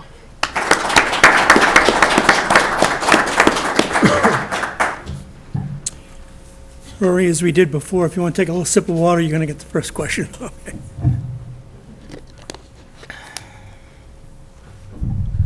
Start with the easy ones. Would you support a Proposition 2.5 override for support of town budgets? I would not support an override. I believe it just leads you into a cycle that never ends, where you go back to the same response to solve a problem. If elected a selectman, I would want this to be put to a town vote, because the residents are the ones that are ultimately paying for it, and they deserve the right to make that decision. Very good. Thank you. Again, without knowing anything about it, I would have to say no. I mean, depending on what it is, I mean, if it's a 2.5 override for, an operational budget, if it's a one-time expenditure, I don't know, but as far as that, I think it's a no. We should be looking at our own budget, trying to figure out where we're lacking money, why we don't have that, and be more efficient in what we're doing. I would not support an operational 2.5% proposition, 2.5% override. That shouldn't be used to balance budgets. We pay the town manager's office a good deal of money to present us with the balanced budget. So we should, as the Board of Selectmen, be holding him accountable to do that without a Proposition 2.5 override. Ms. question starts with Mr. Damasio. The questioner wants to know what your approach would be to, I guess it's already a pending question, probably, of marijuana sales. You know, it's authorizing a distributor, a seller in this town. Currently, right now, we have a moratorium in effect. I think it's in place until December. The state did vote to legalize it last election. When they did that, it was a statewide thing. I don't think necessarily people were talking about it being in their backyards at the time. So now we're looking at it as it's legal, and they place a moratorium. As far as that, this isn't a thing that if we don't do something now, we're never going to be able to do it. I would like to ride out the moratorium until December, and more take a wait-and-see approach. Let's see what other towns do. Let's see if it's profitable, how they're handling it, what happens with their, anything, the operational budgets, what they have to do to supply and demand, I guess, on it, and then go from there. The benefit is we do have that moratorium for another 6 months until December, so I think that works out perfectly for us as a town, that we can sit back and watch and see what happens, and then go from there. Okay. I would 100% positively support it going on the ballot to find out what the residents think. I believe it's not finalized yet, but on the town warrant that we'll be able to vote yes, to have a special election on whether or not the residents want it. We voted 52% in favor of a statewide acceptance of the law on the last election. So that gives us the right to have a special election, in which case we can find out if 52% believe that it should be in this town. So I would leave it up to the residents. Okay. My turn? All right. I do think we should install a dispensary in this town. I think that the additional allowed 3% tax on top would be beneficial to us. We are a town that has struggled to bring in revenue, and I think that opening another revenue source or turning a blind eye to it is a mistake. I also think that this will help us solve the issue with open commercial space, because it will draw foot traffic to certain open commercial buildings like the one we have on Route 18 across from the Abington Ale House. Once you have a profitable business that is bringing retail traffic in there, other businesses will follow. And I think that because it is such a heavily regulated item, and I think that because it is, towns are given so much leeway on where they will allow it, where they will zone it, where they will only let it be, I think that it is a perfect opportunity for this town to bring in some additional money to pay for a lot of these projects we'd like to do. Okay. Mr. Chapin? This questioner wants to know your attitude towards a split tax rate. Somebody's been talking about Commercial. business and residential. I don't think it's something we would want to look into in such a small town. As the town gets bigger, we're still a small town. I know Quincy has separate, Braintree has separate, but, we don't have the Braintree Mall. We don't have those areas. What we have is empty storefronts. We need to be filling those, and raising the commercial tax rate certainly isn't going to help. So I don't think it would be best for Abington right now. I have to agree with Tim. I feel like right now, because of the severe amount of open commercial space we have, it is not beneficial to us at the moment. I think if we can drive businesses into these open commercial spaces and raise that, then I think it's something the town could look at in the future. But right now, I do not think it is a good thing for the town. Okay. Well, I'm going to vary on this one, but I believe that we should look into it. This isn't something where it's going to be an astronomical difference. We could set guidelines on it as well. The empty storefronts aren't necessarily because of a tax rate. Some storefronts, there's just, they want a very high rental income, and people aren't coming in, they're not attracted that way. As far as that, on the town's end, the town should maybe look at appealing to businesses, with some sort of tax incentive, I guess, to get them into town. But as far as that, yes, between the residents paying the same as a big box business or a small business in town, I think there should be some sort of difference, and I'm not going to say a number or anything, but that is something that can be worked out within the town. Thank you. Okay, I think we'll start with Rory. Excuse me. Yes, Rory on this one.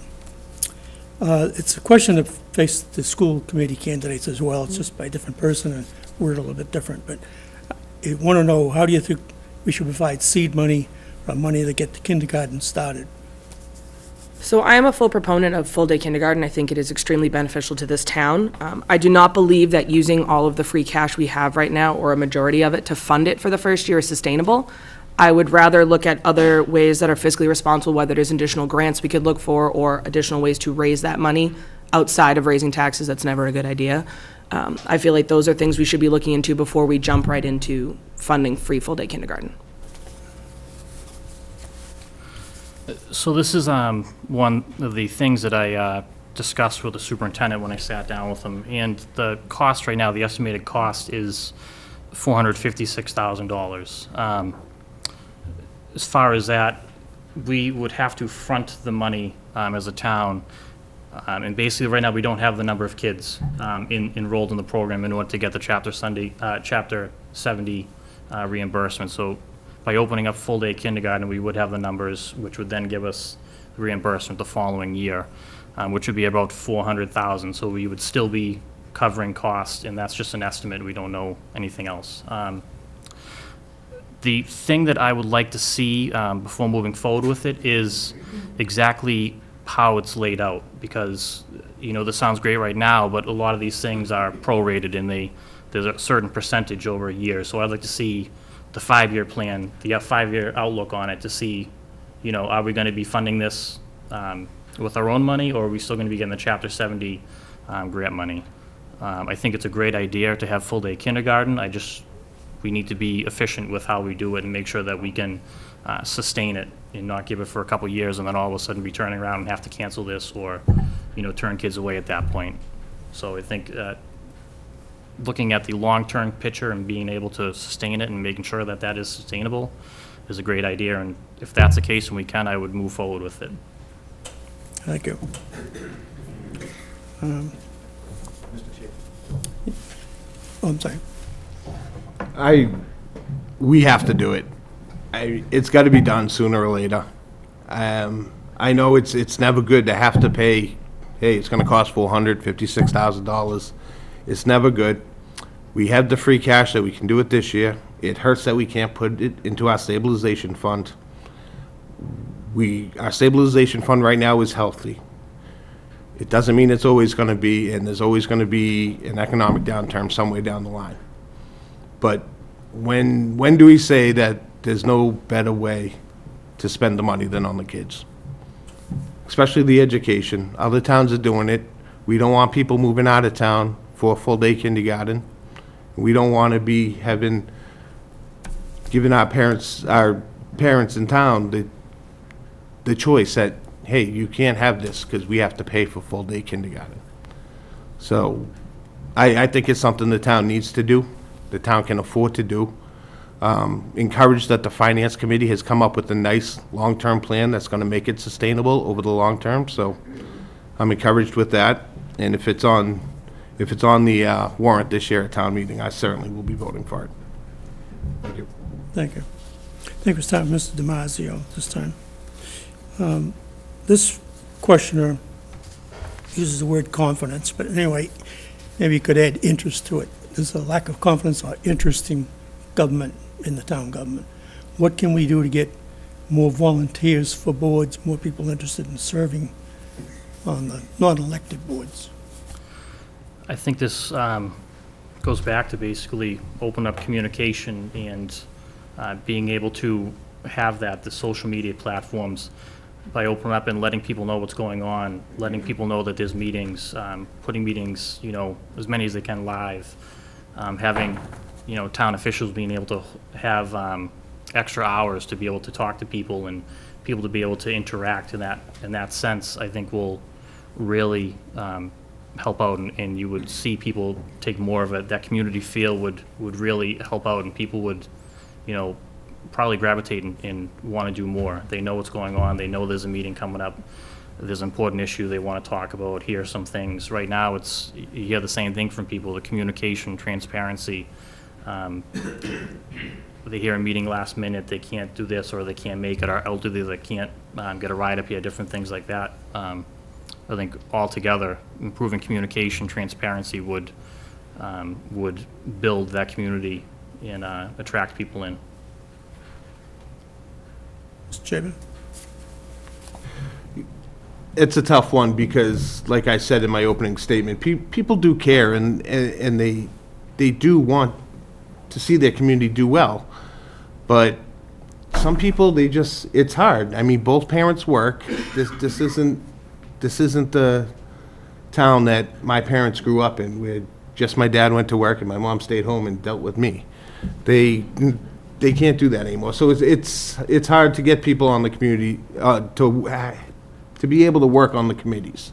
The only way you really can do it is just to try to get the more people involved by just talking to them, just talking about the issues and getting them excited about it, in good ways or bad ways. And social media can be a good platform for it.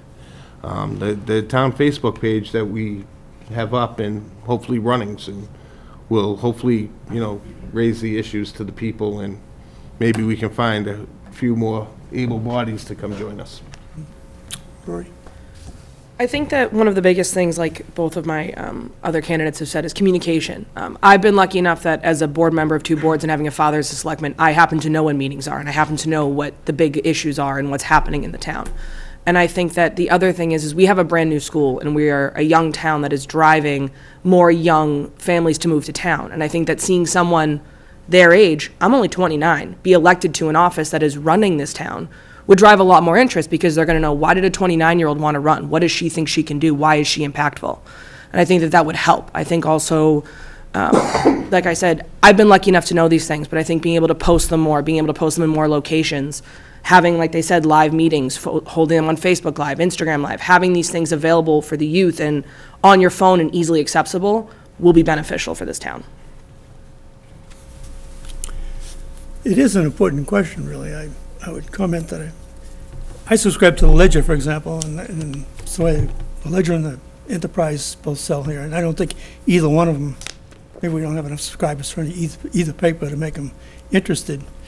And many years ago, we had Mrs. Kelly and other reporters who were committed to just reporting for the town, and there was a lot of information constantly in the paper, but these days I don't see too much because there's no... If you go to social media, everybody's a reporter now. All right.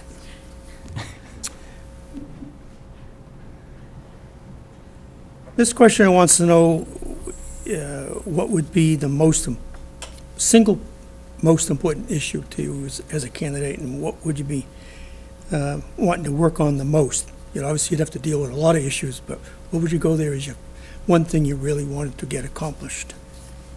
So I'm going to take a start with Mr. Damasio. Tim, I think it's you. Me? Okay. My number one issue would be working on the police department turnover. The lack of experience is putting us and our children in danger. At the school safety meeting, the police chief said himself that the reason we don't have 2 SROs working their full schedule is because he doesn't have another one that has enough experience that he can put in that position. Our average patrolman right now has less than 5 years on the job. That job is not learned in an academy. That job's not learned in a textbook. That job is learned working on the streets. And our patrolmen don't have the experience to be able to protect us the way they should. We need to get to the root of the problem, why people are leaving. Doing exit interviews that are a condition of a transfer are not the way. People have come before the board and asked them, given them some solutions. It's time to act on them. So that would be my number one priority. So my number one priority is revenue and staffing. I feel that we have a department, the DPW, that is brand new and is understaffed and overworked. And I feel that one of the major things the Board of Selectmen can looking into is to find funding similar to my idea is grant money, similar to what we did for the fire department a few years ago, to fund additional members so that we can make sure that things like plowing and sanding are done in a more timely and complete manner, that we can maintain and use the Chapter 90 funds that the town's appropriated wisely to make sure our roads are repaired and looking good. I also want to work with the DPW and the Park and Rec to make sure our playgrounds in this town are once again locations that the neighborhoods in this town can be proud of and used. Thank you. So there's multiple issues. I think the core thing is accountability and transparency, once again, kind of overflows on all of them. They all kind of tie together. To echo that, the DPW, they merged a few different departments years ago. You know, they're looking for at least 2 more people right now, but they're understaffed in the teens. We have 700 streetlights that were red capped years ago. We don't have the money to put them back on. We don't have they can't even get a bucket truck that goes past 25 feet to cut down dead trees. As far as understaffing in all departments, accountability, transparency, if we're in communication, if we're communicating back and forth, if we're looking at these things and trying to figure out the core problem, why people are leaving, why can't we have this staffing, you know, where is it going? All these things kind of tie together. I think that as a whole is the bigger issue that we need to deal with. Again, understaffed, school safety, school resource officer is a huge thing. I think we need to look at that. And sitting down with these different department heads, they're also the same thing. They're doing the best that they can with who they have. I think we do need to look into grants. I think that's a great thing. Talking to the fire chief, they've written numerous amounts of grants, and they've pretty much, I think he said they've gotten every single grant. One of them he wrote was for new fire hoses, and we were talking about it, and the fire hoses that were on the truck prior to this grant were from 1960s. Something like that is grant money. He wrote the grant up, he got it. I think that we need to look at that, and we need to look at that as a whole for the town. Look into grants for, unfortunately, there's a lot of different angles to go, but I think we can find grants and just work together on that. I think this question starts with Rory. You actually have sort of already answered it, so you can expand somewhat if you want. Move with what this question is. This question wants you really to hone in on what one department is most underfunded. In my personal experience being on the Park and Rec board and in what I've seen in this town is I believe it's the DPW. I think, as you've heard my counterpart say, it is understaffed. They are currently looking for more people, but I think that even looking for those 2 people isn't going to be enough people. We have a town that has a lot of roads. A lot of them are major roads. And with the construction on Route 18, with the widening project, we are driving more traffic onto our side roads that would not normally see that kind of road traffic. I live on Orange Street, which is a cut through, and we used to have tractor trailers coming down that street all the time. And I feel that getting more, either writing grants to help the DPW defray costs, which will allow our budgets to be balanced, to replace LED lights to make these projects happen is extremely important.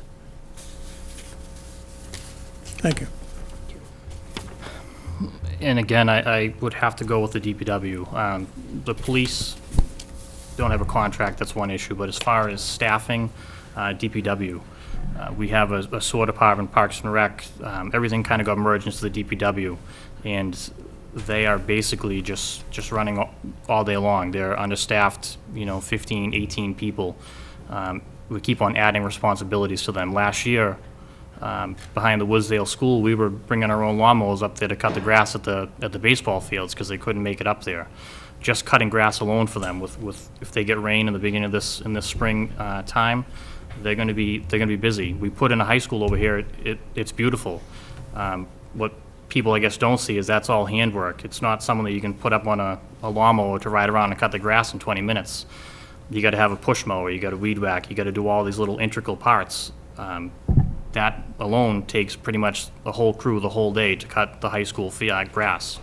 Different things like that. So the DPW, we really need to look into staffing correctly because, as you can see, it's overflowing into our community. Our streets aren't getting cleaned properly. There's potholes. On Facebook, just last week or the week before, there was a picture of a catch basin that was destroyed. Someone posted it. The DPW looked at the person, tried to find where it was, and they had to go up there. But again, this is pulling the whole DPW crew up there to fix that repair. So when you think about it, there's nothing else in the town is getting done at that point. The town is at a standstill as far as the DPW because they don't have any other crews. So at the minimum, we need to get, the DPW staffing up and go from there. I think that's the most crucial. I'd say the housing authority. The waiting list for senior housing can be up to 7 years. That's far too long. I realize that's federally funded, but it's underfunded. As a selectman, I guess the best thing I could do is work to find grants, petition our congressmen, senators to raise the funding on this. Our seniors have invested their whole life into this town in some cases, time and money. Nobody should be priced out of their home only to find that there's no low-budget solutions for them to stay in town and be forced to leave the town they love. Okay. In a moment or two, we're going to start with Rory and the concluding remarks, okay? But she'll give you a break to think about it. So I want to take a moment to, myself personally, and I think you'd all want to thank Andy Burbine for the service he's given us on the Board of Selectmen. I think of some big names over the years who, it's not a complete list by any regards, but it's people who have come to my mind while I'm standing here, some of which you might not even have remembered or know, were major to this town. And that's the category that I put Andy Burbine in. And so we need to have people, new people who are very good going on the board, because we're losing a very good member. We also have Kenny Coyle, who's a very good member, and fortunately he's still going to be on there. But but I'm thinking of people, guys like Stan Littlefield, goes back a ways, and Rod Henriksen. More recently, Mike Franey. I think he was here tonight. I don't know if he's still here. I have great admiration for what he's done for this town on the Board of Selectmen and in other capacities too. But his name is always near the top of the list for me in terms of people I respect. And to Andy Burbine will be joining that category of people who formerly were selectmen who deserve our credit.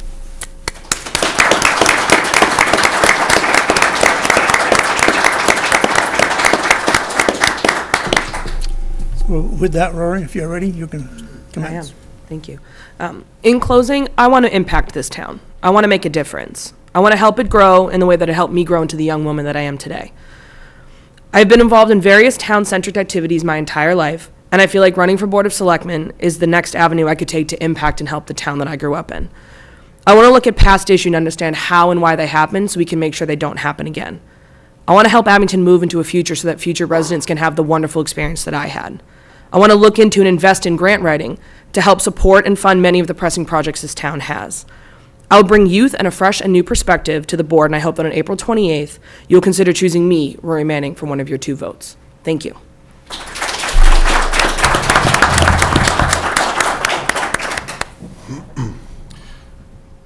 So in closing, first off, thank you, Andy, for your service to the town. It doesn't go unnoticed. You're an inspiration. Why me? I've had a number of residents ask me various issues and topics. I'm questioned about how long I've lived in the town, if I have a good feel for the town. My answer is simple. I see no benefit to waiting to get involved. I've watched the same issues come up year after year, and someone new needs to step up. We have heard about taxes, water quality, CPA, Griffin's Dairy, Union Point, the police contract, and so on. Yet we don't have any answers or solutions to them.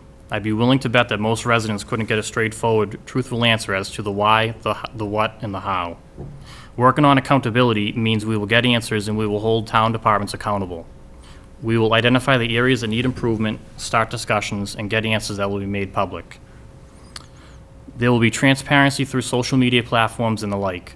The residents deserve up-to-date websites, information, and transparency. I am young, I am energetic, and I am ready to work for you in our town. I have proven leadership through my job and an understanding of how state government works. I supervise over 80 people through my work. I am tasked with writing reports, investigating incidents, responding to medical emergencies, conducting field training, and personnel evaluations. I am held accountable through my department, and sometimes I have to answer to my reports in court. My background in law enforcement security has me well positioned to tackle the safety concerns that are present throughout our school system. My current role as a supervisor, overseeing multiple people who perform a very demanding job, who all go home safe at the end of their shift, has me well positioned to find answers and make sure they are followed through within the town. My being a homeowner, a taxpayer, and raising kids in town means I have just as much at stake as you and I want change. As a whole, I feel my personal and professional backgrounds will make a key addition to our Board of Selectmen. Again, thank you for taking the time out of your evening to listen to our ideas, visions, and platforms. Thank you.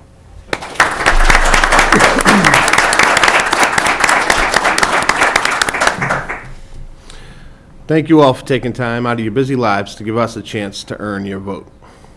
If you leave here tonight and feel you have a question that wasn't answered, please don't hesitate to contact me. Go to my website, timchapin.com. Under the contact, you'll find my phone number. Feel free to call.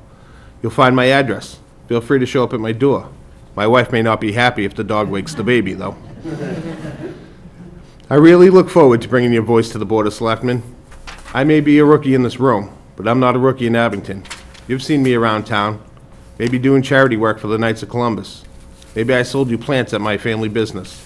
Maybe I delivered a picnic table to your backyard. Maybe I was planting flowers on the veterans' graves every Memorial Day. Or maybe it was as a kid running around our soccer fields, baseball diamonds, and basketball courts. I was the fat kid trailing the pack. You're going to continue to see me around town as our children will be in Little League, CCD, basketball, dance, scouts, and other countless activities. I will be 100% accessible. Favorite part of the process so far has been being stopped by people and listening to what issues they feel need to be heard. The new friends I've made, the email conversations, and sometimes spirited debates. I can only promise two things. One, I will listen. Two, I will convey your message. On April 28th, vote for the candidate that grew up with Abington, who loves this town, and will work tirelessly to become your voice in town. Please, on April 28th, vote Tim Chapin, Selectman.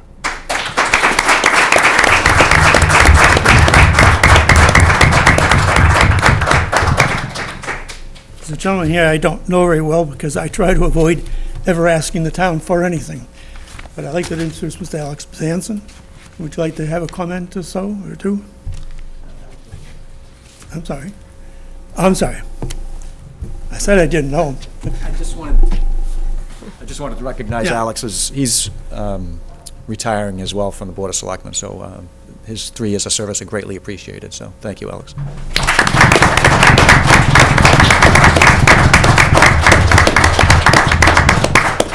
Would you like to make any comment? Okay, thank you very much. They'd like to have me remind you that polling is 8 to 6 on the 28th. That's a Saturday. They'll be parking at the high school. A little complex, I understand, but they'll take care of you. The Honor Society is going to be doing that. So, is there anything else I need to tell them, Town Clerk? Yeah. Is there anything else that you didn't cover? Oh. If there's nothing else, then we will conclude. We've tried for 9 o'clock and we did pretty good. Good evening and thank you for coming.